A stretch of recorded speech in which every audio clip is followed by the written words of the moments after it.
Hello and welcome to People, Politics and Power. I am Imoni Amarere.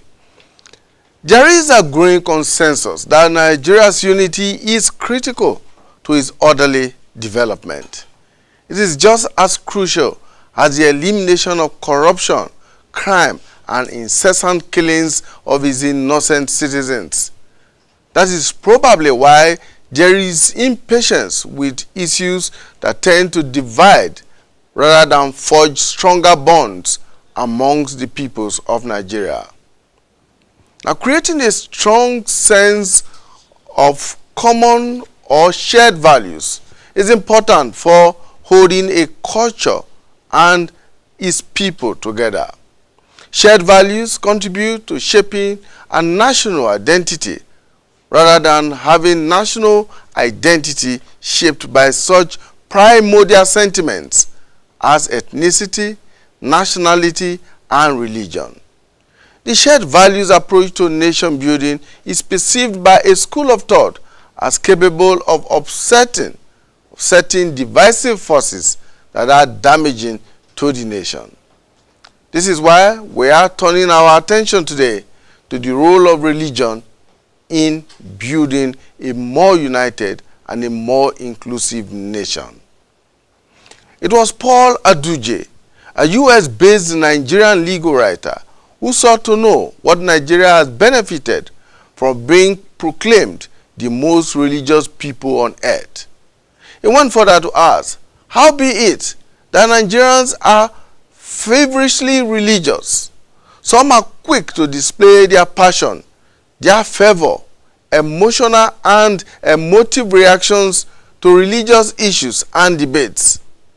And some Nigerians are even known to display such emotive expressions and tones about religious matters, bearing on the irrational and fanatical. These questions reflect the thoughts and concerns of many Nigerians who are desirous of knowing what role the diverse religions and their leaders have played in promoting national unity. What is the nexus between religion and the quest for national unity? What does religion or religiosity contribute to a country's socio-economic fortunes or misfortunes?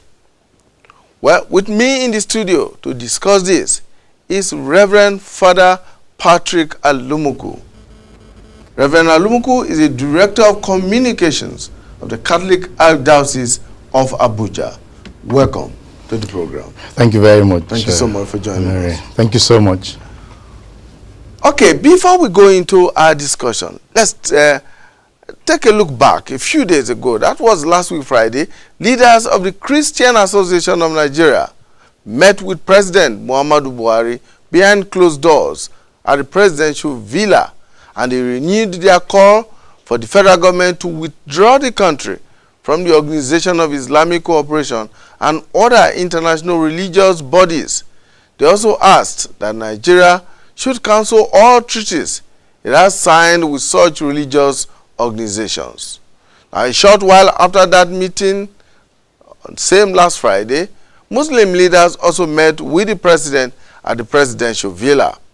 The Secretary General of the Jamaatul Nasrul Islam, Khalid Abubakar Aliyu, said members of the delegation demanded fairness, good governance, and speedy appointments. Let's take a listen. All the organizations that are religious, where Nigeria presently is a member and signed treaties, the governments will pull out of them in order to keep the sanctity of the Constitution.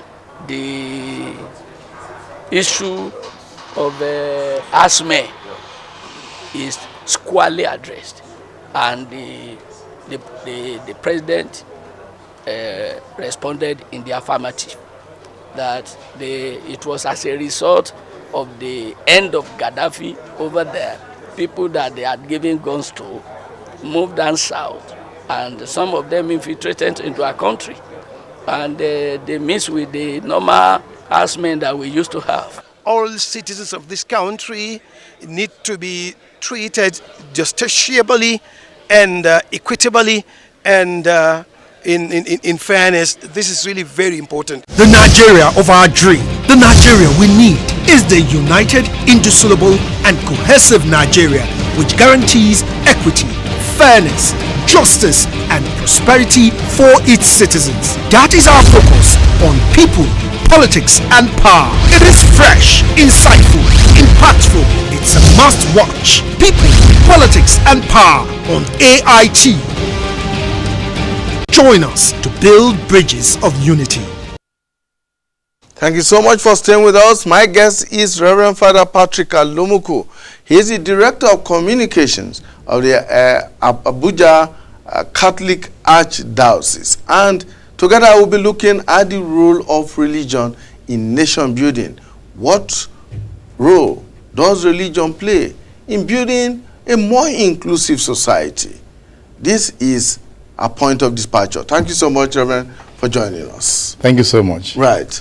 So let's begin by understanding first and foremost what religion really is, because there are very diverse definitions and understanding of what religion is. I mean, for different religious sects, it means different things. Well, actually, a religion is a belief that one holds about whom he is or who he is, of his own relationship with his creator and his relationship with his fellow human being in such a way that every religion then has a horizontal relationship and also a vertical relationship. We think about our relationship with a fellow human being and with God. Religion is then our belief about this creator who created us. Because when we ask the question, how did we come to be? Or as we ask in our catechism, who made you? Which is a very important question. We say, God made me. And so we begin talking about our relationship with God, but our relationship with our human being, with our fellow human beings, is the other side of the same coin. So religion has two sides, has two sides, like a coin. The one side relates to God, and the other side relates to man and to other human beings. So how is this belief system, our relationship with man and our relationship with God, how is it expected to help us interact in our day-to-day and our immediate environment? Well, our relationship with God gives us an idea of what God expects of us in how we should relate with other human beings. And so that St. John says that we cannot express our love for God enough. But the best way to express that love is through another human being or to other people. So our love and our care and our desire to see the other person in a good light is a sign that we are relating well with God, because God wants every human being to relate well with other human beings. So God loves us and wants us also to love others. And God continues to love us and to bless us even more if he knows that we have that heart of love that cares for other people. So religion plays out that way, that it shows us and helps us to show and to care for others, irrespective of what religion they hold, irrespective of what their belief system is, for everybody. So, in other words, our individual belief systems, no matter what they are, is supposed to help us interact more with our fellow human beings. Precisely. And with a relationship on the other hand with our Creator. That's right. In other words, it is expected to help us relate better amongst ourselves and create a better environment for all to live in. Precisely. And this is why you'll find that when there is a situation in which people of religious belief show animosity to people of other religious belief or to other human beings, it becomes an anomaly because precisely it becomes something not religious. But this happens a lot. And again, but this is in human life. We can understand that there are many things in this life we find that can be used for good or for evil. I mean, you use a knife in the kitchen to cook, but you can use the same knife to kill someone. You can use a gun to hunt for your family and feed your family, but you can use the same gun to shoot somebody. Or, even water, that is a very vital thing for life. Water can be used, or water drowns people.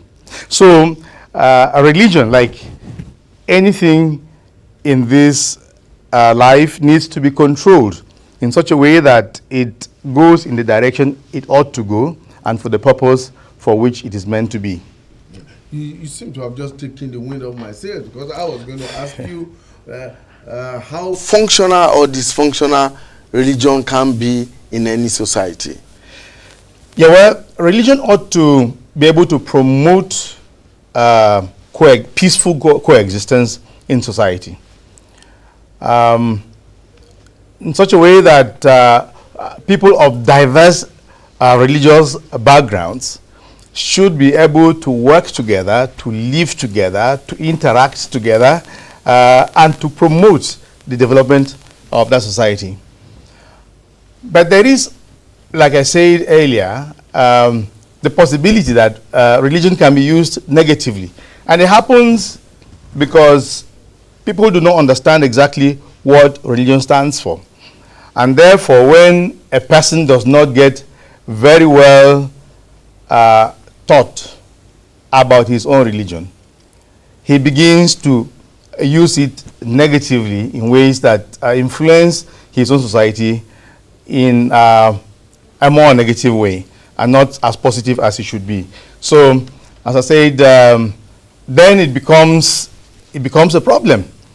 And so for many of our societies, we are beginning to see this element of religion, which is not exactly what the various religions we are supposed to be. And so we find a situation where, for instance, religion is supposed to help in molding a more inclusive society. Absolutely. But we find in very many societies, not just in Nigeria, but in many societies of the world today, that religion seems to be pushing people apart. There is more exclusivity. Yeah, inclusiveness is a very important word, and I see you've used it a number of times even in your introduction here. The idea of inclusiveness says that we all belong together. We are one. There are things that unite us. And the number of things that unite us are by far more than the things that divide us. In a community or in a society, we share so many values. We share the human values. We share the value of life, which is an important value. We share the value of care for our environment, which is a very important value, because if we deplete our environment, then we find that we have great difficulties, in the future. In the immediate terms, things may be okay, but we see that we are gradually making things worse. We see the value of love for neighbor as a value, so that when a neighbor is in dire need and has difficulty and has challenges, we come in to help. You know, this is how it has been. And the traditional African societies lived like this. They lived feeling for one another, they lived caring for one another, and they lived caring for their environment. So the things that held them together were very tight. As I say, if you understand religion enough, then you will know that these same values are the values that are in your religion. Plus, much more, that the God who created us, when you realize that, created you and I together, you know. And perhaps, like we often say, if one were born in a place where a particular religion was dominant, he's most likely to become a member of that religion. If he were born in a place where another religion was dominant, he would likely have become a member of the other religion.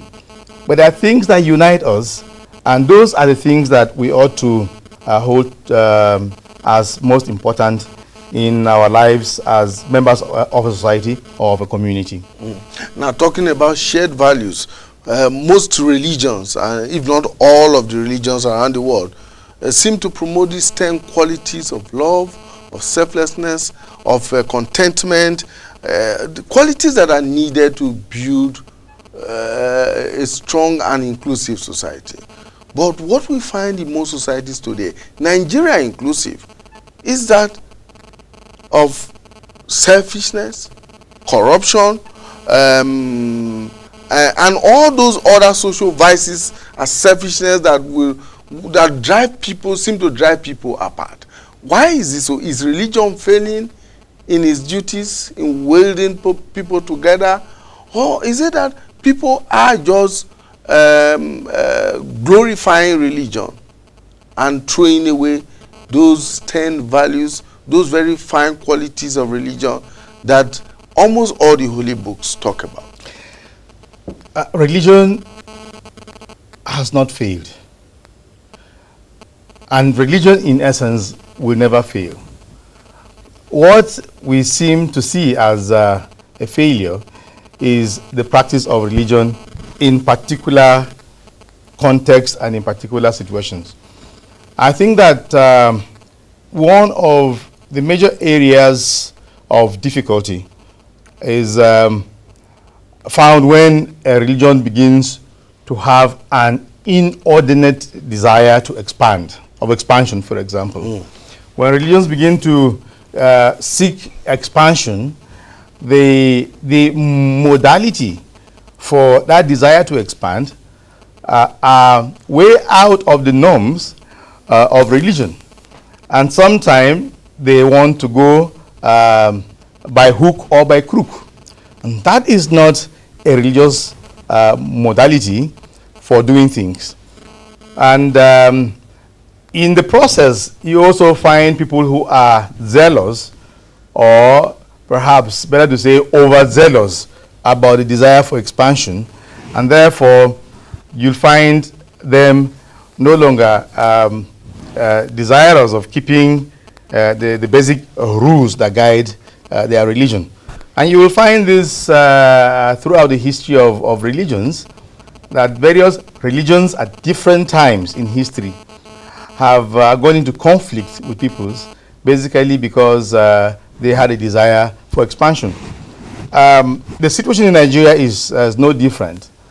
You'll find in that clip we just saw now, there is a huge hue and cry in Nigeria now about the desire of the Muslims to expand their religion in Nigeria. But they say, well, this actually goes back to the founders of Islam in Nigeria, who desired to, as much as possible, as they used to say, they had a desire to dip the Quran in the ocean, you know. And people are saying, How do you dip the Quran in the ocean when halfway there are other people who would like to bring the Bible to the Sahara, you know? And therefore, care needs to be taken at this point. There are people who so desirous of expanding the Islamic faith that they will do anything, and they'll sit down and plan anything to be able to get through with their desire for the expansion, whether it's a jihad, whether it's killing of people, whether it's by trying to persuade, or some other forms. On the other hand, there are also Christians who are saying when Jesus said, make disciples of all nations, he meant make disciples of all nations, of everyone. And therefore, we should be able to not just hold back the movement of the Muslims, but also, if we can, as some have said, if the Muslims want to Islamize Nigeria, why don't you Christianize Nigeria, you know? And so this is where we are at the moment, and there is this tension which you can see. And people then begin to go back and to look at some of the antecedents and to say, okay, why did Nigeria get into the Organization of Islamic Conference as a secular nation? Why does Nigeria pay so much attention and so much of its resources to Muslims who have to go on pilgrimage, annual Hajj, and so on and so forth? And so there are those tensions which need to be taken care of. I think that the answers are there. The answers, and if government is a responsible government must discover that its role is not in religion. It must let religious people practice their own religion and let them know by law that where their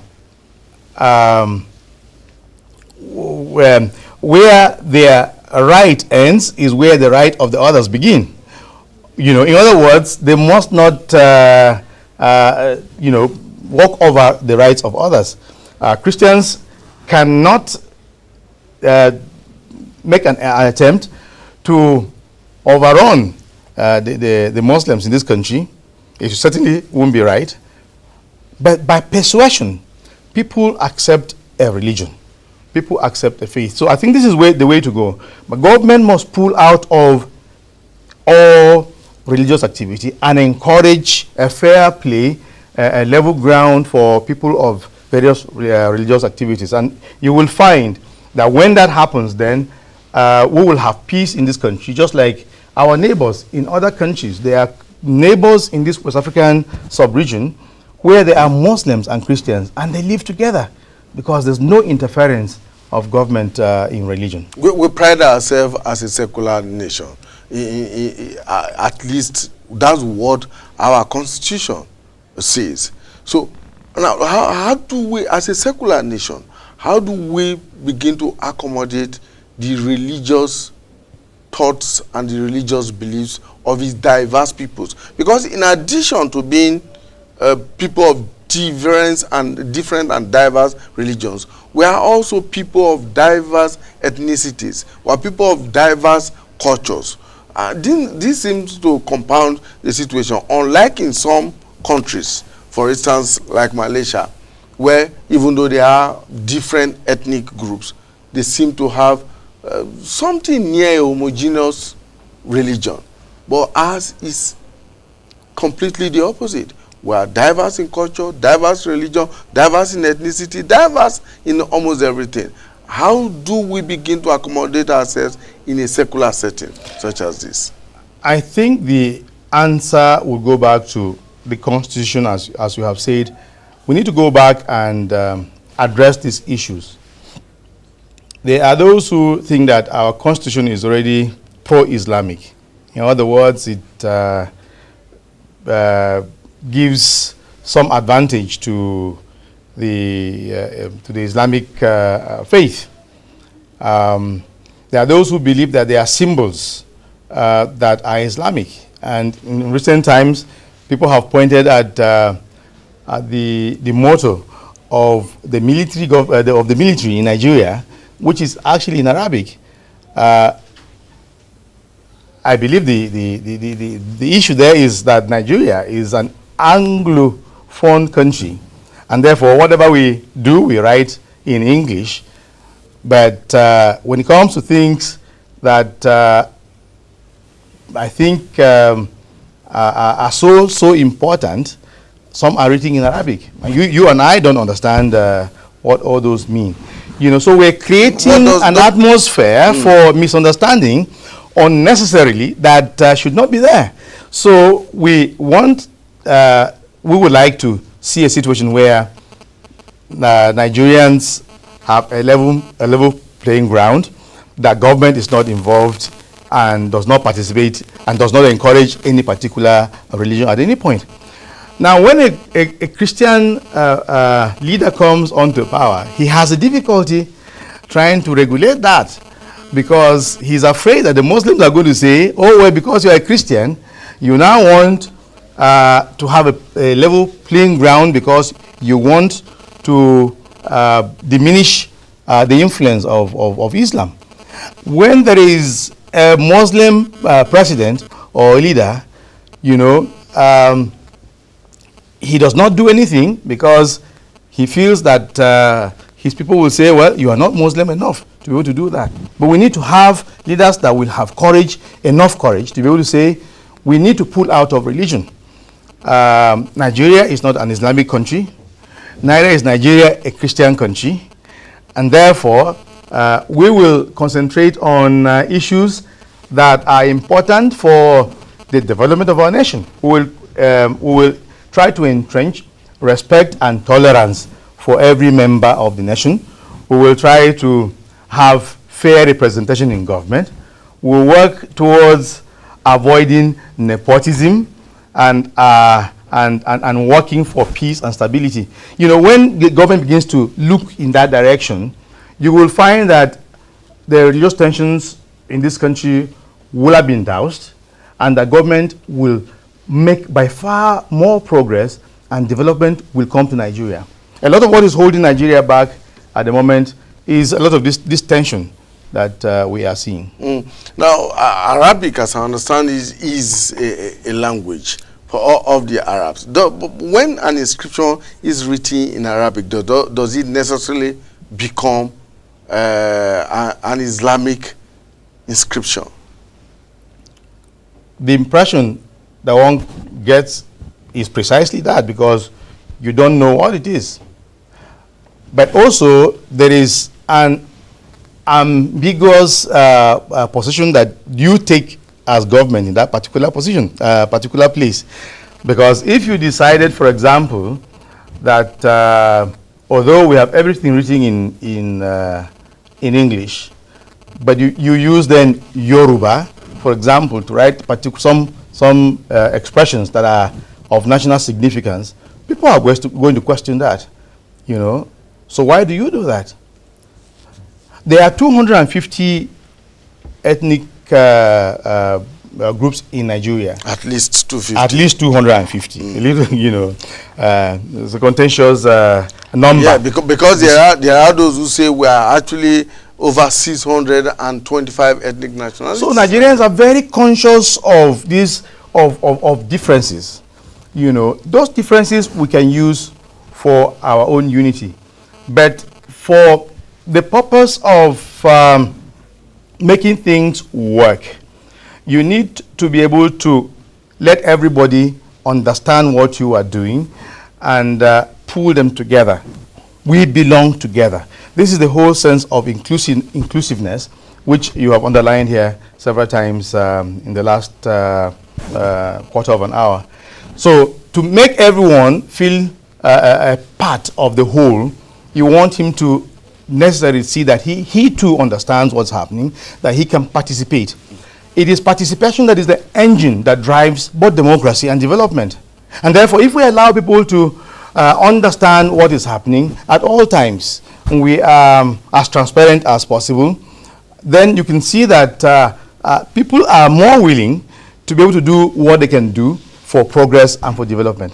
Whereas if you are not being as transparent as you should be to people who are working with you, it becomes more difficult for them to follow you and to accept whatever you say at any given time. So this is where this whole issues of marginalization and we are not part of this country, we want to be on our own, we want to move out, we want to create our own nation, is coming from. Because if people feel that they are not included in the process, or they do not participate enough in the process, and they're not part and parcel of the system, then they begin to feel we want to pull out. And this is happening. Not only is it happening in terms of religion, but it's happening in terms of ethnicity. People are beginning to feel, we do not belong. So this is where I think we need to put a lot of our emphasis. You have just taken us to an area that we want to go into, which is the ongoing debate about remodeling Nigeria. Some people call it restructuring. I choose to call it remodeling Nigeria. Now, what can religion bring to bear? Our various and diverse religions bring to bear in this process? Well, I think that Nigeria needs to be remodeled. Let's use that word, which is actually, much better in the context of this discussion. I think Nigeria needs to be remodeled. There are a lot of things that are not right in this country. When we look at our nation as it was after independence, we find that we had a lot of lack in terms of financial capacity and even manpower. A lot more has been done in those directions. And I remember someone asked me, years back out in Europe, why Africa does not develop and why Nigeria has remained where it was. And I said to him, no, a lot has happened. A lot has really happened. Because as a child in the primary school, we would walk for about 4 kilometers to be able to get aspirin and 4 kilometers to be able to get back to the school if we had headache. 4 miles. That's more than 4 kilometers. 4 miles to go and 4 miles to come back to the little native authority clinic that was there.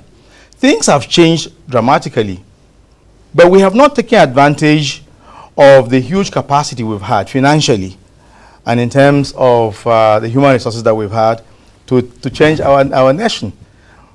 Again, because of the tie to a very large extent to our little ethnic backgrounds, various ethnic situations from which we come.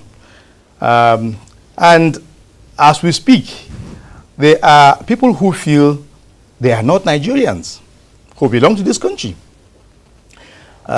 Because to talk about Nigeria today, some people think, oh, you have to be Hausa, or you have to be Yoruba, or you have to be Igbo, or maybe now you have to be Fulani to be a Nigerian. And there are many Nigerians who are incensed by this. If there are 250, at least, ethnicities in this country, what are you saying to the others? There are a number of ethnic groups in this country that are as big as huge as nations in Africa that are not among the 4. There are ethnicities which are not among those first 3 or 4, which are as big as many nations in Europe and other parts of the world. They are totally sidelined because they don't belong to the big 3 or big 4 ethnic groups that they may be.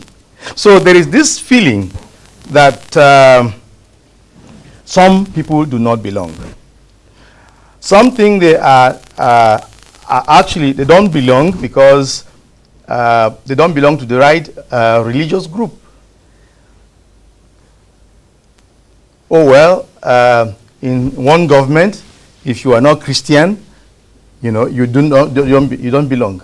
In another government, if you're not Muslim, oh no, you don't belong.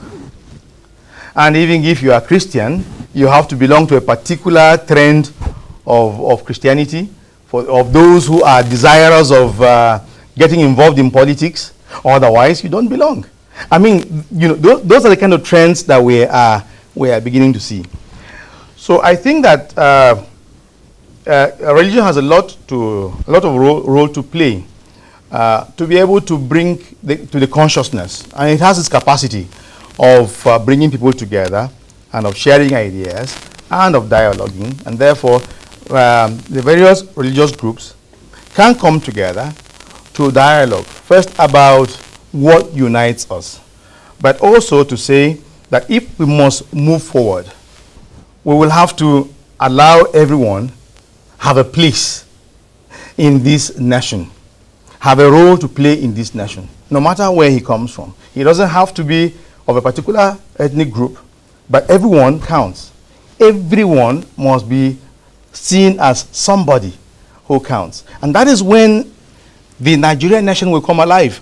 We're asking, why is Malaysia making the progress that is making? Why are the other nations that were growing with Nigeria, but at the same time, which became independent with Nigeria, but at the same time, making such progress? Because people feel that they belong. And whether they belong to one religion or another, or whether they belong to one ethnic group or another, they feel they belong. And they participate. And as I said earlier, that participation, that feeling that they are included, inclusion, that participation then becomes the engine that drives progress, development, democracy, and a nation. How do you then react to people who think that religion and religious leaders are probably not doing enough to create this inclusiveness? For instance, you see people, religion seems to bring together people of different backgrounds, different ethnicities, poor, the rich, and all of them seem to practice one religion or the other. But at the same time, this same religion seems to also drive people apart. How can religion, and especially how can the religious leaders now become a rallying point for nation building?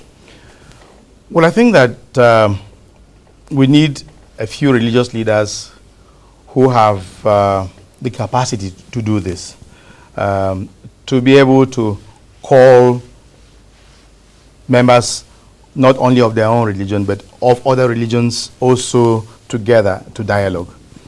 And to some extent, I can say that something is happening. It may not be as huge as we would have loved it to be at the moment, but something is happening. There is the National Committee of Interreligious Dialogue that is going on between led by the Sultan of Sokoto and Cardinal Onayekon, who are doing so much in trying to bring together leaders of all of faiths together, especially of the Christian faith and the Islamic faith.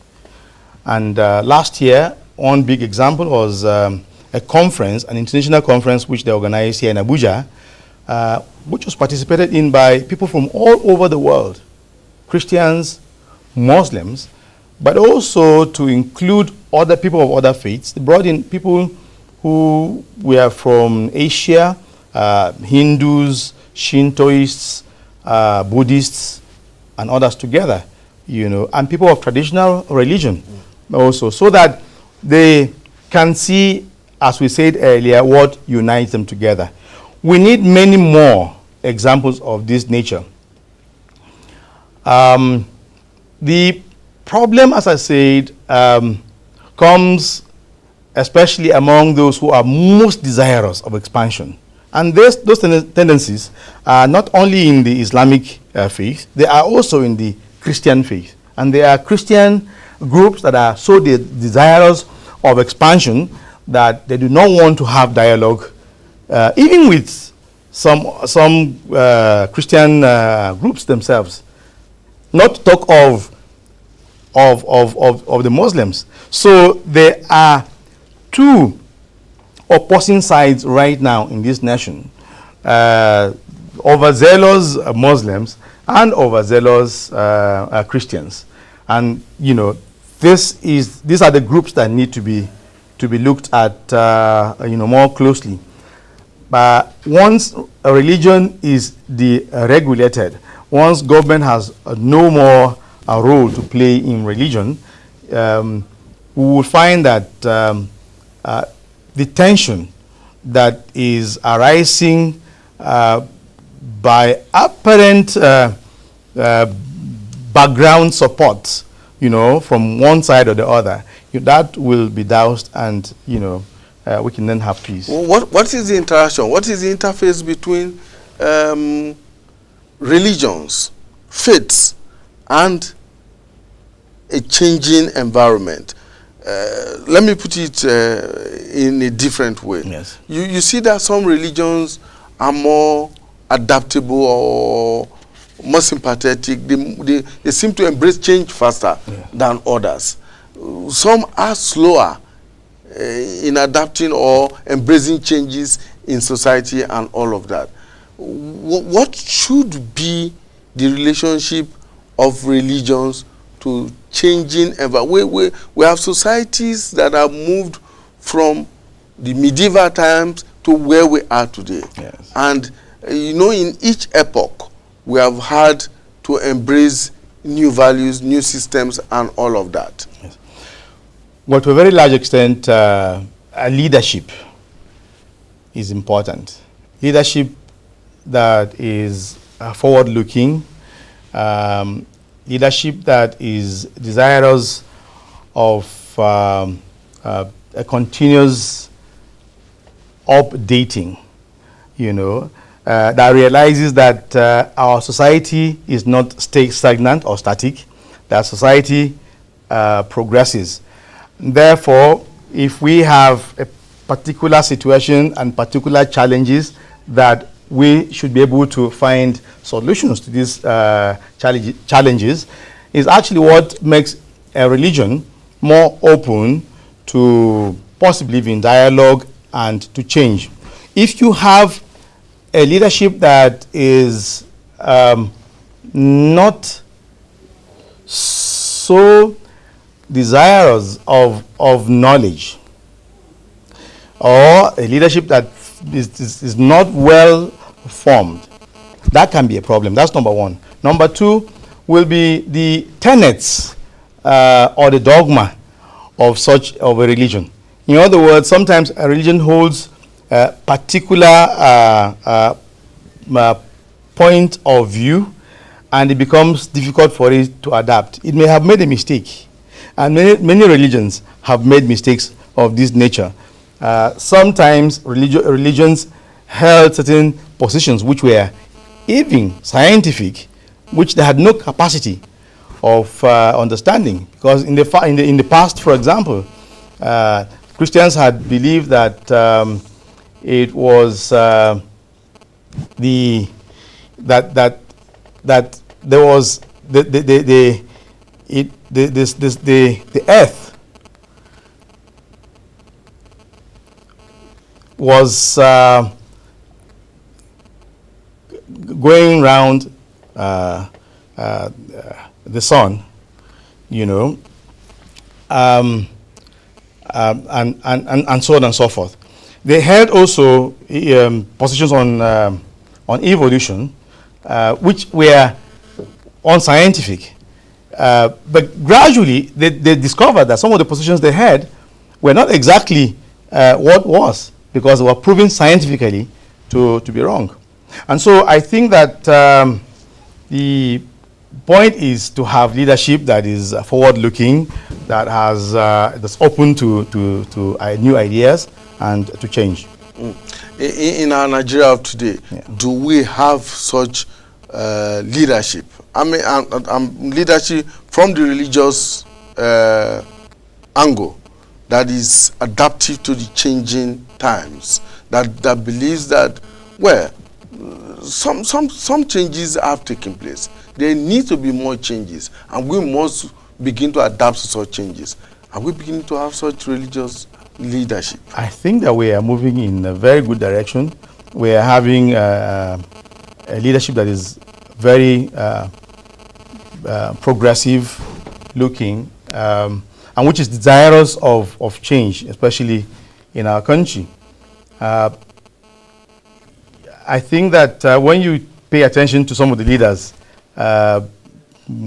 in advices that they give to government, they are thinking of the future of the nation and working towards the development of Nigeria. I think that our leadership in the church especially is very forward-looking.